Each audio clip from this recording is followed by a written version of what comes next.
একটা মানুষ যখন মারা যায় আমরা বলি না, তাকে যখন শ্মশানে নিয়ে যায় আমরা সবাই বলি না, বলো হরি হরি বল, বলো হরি হরি বল। বাবা সেদিনকে আমি হরি আর বলতে পারবো?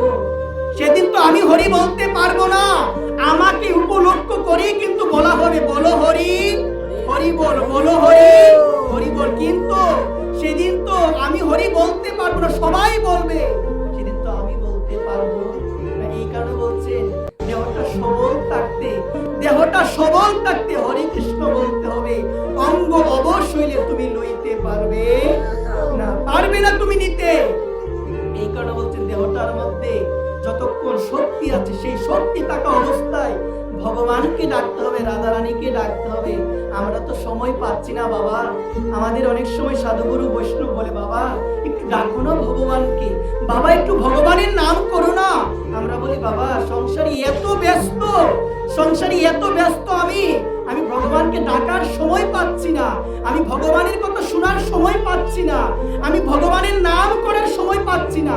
তুই একবার ভাবো না, এই যে ভগবানকে ডাকার সময় তোমার নেই, ভগবানকে ডাকার সময় নেই, ভগবানের কথা শোনার সময় নেই, এই ভগবান বিনে তো সেদিন আপন কেউ থাকবে না, আপন কেউ তো সেদিন হবে না।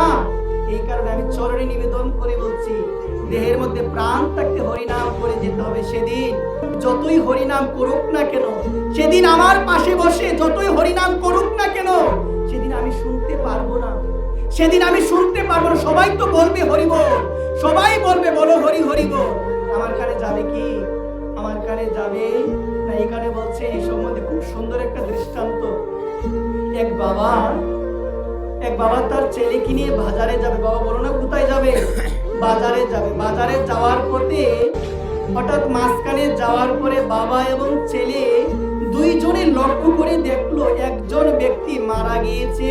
ওই ব্যক্তিটাকে সবাই নিজে কাঁধে বহন করে কোথায় নিয়ে যাচ্ছে? বাবা শ্মশানে নিয়ে যাচ্ছে। বলো না কোথায় নিয়ে যাচ্ছে? শ্মশানে নিয়ে যাচ্ছে। আর সবাই বলছে বলো হরি হরি বল, বলো হরি হরি বল। আওয়াজ নাই, আপনারা কি বলবেন না? বলো হরি বলো হরি। সবাই বলছে। ওই মৃত ব্যক্তিকে তাদের কদে, দেখো কথা লক্ষ্য রাখবে, মৃত ব্যক্তিকে তাদের স্কন্ধে চাপিয়ে কোথায় নিয়ে যাচ্ছে? শ্মশানে নিয়ে যাচ্ছে। আর সবাই বলছে বলো হরি হরি বল। এদিকে ছোট্ট সন্তান বাবাকে বললো বাবা ও বাবা তারা কেন হরি বল বলছে? বলছে বাবা একজন ব্যক্তি তো মারা গিয়েছে, ওই ব্যক্তিকে নিয়ে শ্মশানে যাচ্ছে এবং শ্মশানে যাওয়ার সময় হরি বল বলতে হয়। তখন ছোট সন্তান বাবাকে বললো বাবা তাহলে যে ব্যক্তিটা মারা গিয়েছে, যে ব্যক্তিটা শুয়ে আছে, সে কেন হরিনাম করছে না? সে হরিনাম করে না কেন? ওই কথা বলার পরে বাবা বললো যে মারা গিয়েছে সে কি হরিনাম করতে পারবে রে? যে মারা গিয়েছে সে কি হরিনাম করতে পারবে? তার মুখে কি হরিনাম আসবে? ওই কথা শুনে ছেলে বাবাকে বললো বাবা তুমি না বললে বাবা যে মারা গিয়েছে সে হরিনাম বলতে পারবে না, সে হরিনাম করতে পারবে না, তাহলে বাবা তুমিও কি মারা গিয়েছো? ও বাবা তুমিও কি মারা গিয়েছো? ওই কথা বলার পরে বাবা বললো তুই কেন আমাকে এই কথা বললি যে আমি মারা গিয়েছি? আমি যদি মারাই যেতাম তাহলে তোর সাথে আমি কথা কিভাবে বলছি? তোর সাথে আমি কিভাবে কথা বলছি? বলছে বাবা তুমি না বললে ও মারা গিয়েছে, হরিনাম করতে পারবে না, ওর দেহে প্রাণ নাই, ওই হরিনাম করতে পারবে না। তো বাবা আমি জীবনে কোনোদিন তো শুনি নাই তোমার মুখে হরিনাম। বাবা আমি কোনোদিন শুনি নাই তোমার মুখে হরিনাম, তুমি কোনোদিন হরিনাম করো নাই। এই কারণে আমি বাবা বলেছি তুমিও কি মারা গিয়েছো কি?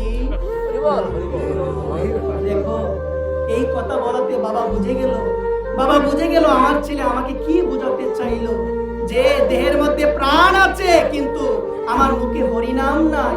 দেহের মধ্যে প্রাণ আছে বটে, আমার মুখে কৃষ্ণ কথা আসে না। দেহের মধ্যে প্রাণ আছে বটে, আমার মধ্যে গৌরাঙ্গ মহাপ্রভুর কথা আসে না। দেহের মধ্যে প্রাণ আছে বটে, আমার মুখে নিতাই নাম আসে না। এই কারণে বলছি কি বাবা দেহটা সবল থাকতে, দেহের মধ্যে প্রাণ থাকতে হরিনাম করতে হবে। কারণ এই প্রাণপ্রদীপ যদি একবার নিভে যায় আর কিন্তু আসবে না। তো প্রাণপ্রদীপ একবার নিভে গেলে তোমার জীবন বেলা সমাপ্ত হয়ে যাবে। সেদিন যতই ডাকবো না কেন, যতই তাকে ডাকি না কেন, সে কি এসে কথা বলবো? ও বলবে কি? না। জীবনও বলবে না। একটা মানুষ সে মারা যায়, আত্মীয় স্বজন, পরিবার পরিজন সবাই মিলে ঘিরে তাকে বসে কান্না করে। বাবা, সেদিন কি সে শুনতে পায়? সেদিন কি সে দেখতে পায়? তুমি একটাবার ভাবো না, আমার তো আর বেশি দিন সময় নাই। তুমি একটাবার চিন্তা করো না, আমাকে একদিন শুয়ে থাকতে হবে, আমার পরিবার পরিজন সবাই আমাকে মিলে ঘিরে তারা কান্না করবে, সেদিন তো আর বেশি